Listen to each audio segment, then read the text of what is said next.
This is Coffee with God, and I am Father Jose. Let us begin this day with the Word of God and a short reflection. The reading from the book of Isaiah, chapter 7, verses 10 to 14. The passage is taken from the Message version of the Bible. God spoke again to Ahaz. This time he said, "Ask for a sign from your God. Ask anything. Be extravagant. Ask for the moon." But Ahaz said, "I'd never do that. I'd never make demands like that on God." So Isaiah told him, "Then listen to this, government of David. It's bad enough that you make people tired with your pious, timid hypocrisies, but now you're making God tired, so the Master is going to give you a sign anyway. Watch for this. A girl who is presently a virgin will get pregnant. She'll bear a son and name him Emmanuel, God with us."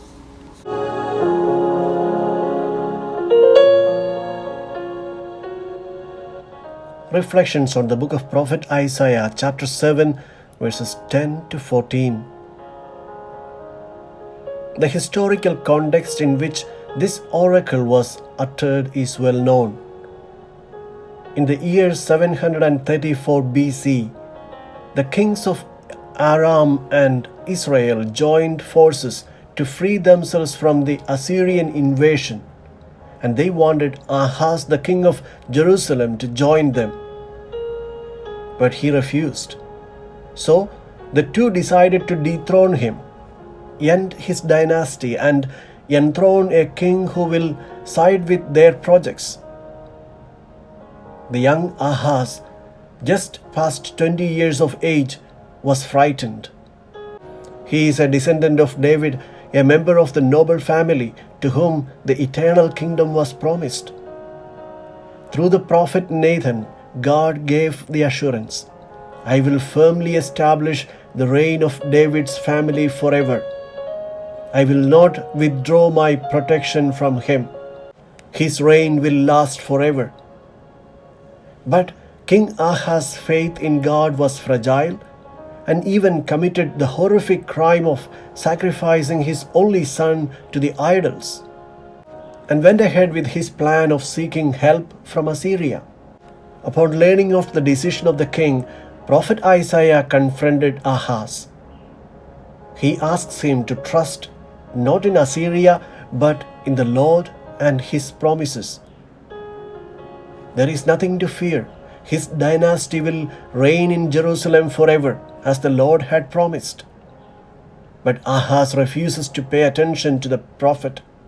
He goes ahead with his plan to surrender to the Assyrians. Then the prophet goes to meet him again. And today's reading is from the conversation between the prophet and Ahaz. He says, "If you do not have faith in my words, and if you want a guarantee, ask God for a sign." Ahaz was not willing to change his mind. Whether he likes it or not, Isaiah gives the sign. "Behold, the virgin is with child and bears a son, and calls his name Emmanuel." Some believe that Isaiah foretold Mary's virginal conception of Jesus 7 centuries before. But such a sign would make no sense to Ahaz.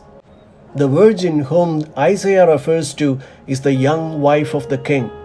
This girl, the prophet assures, will have a son named Emmanuel, which means God with us. This child will succeed his father, will give continuity to his dynasty, and nobody will dethrone him. While writing the gospel, the evangelist Matthew sees the full realization of this prophecy in Jesus, born of the Virgin Mary. The sign given by the prophet comes true. The son of Ahaz was conceived and born of the young maiden. He became the sign of God's presence among his people.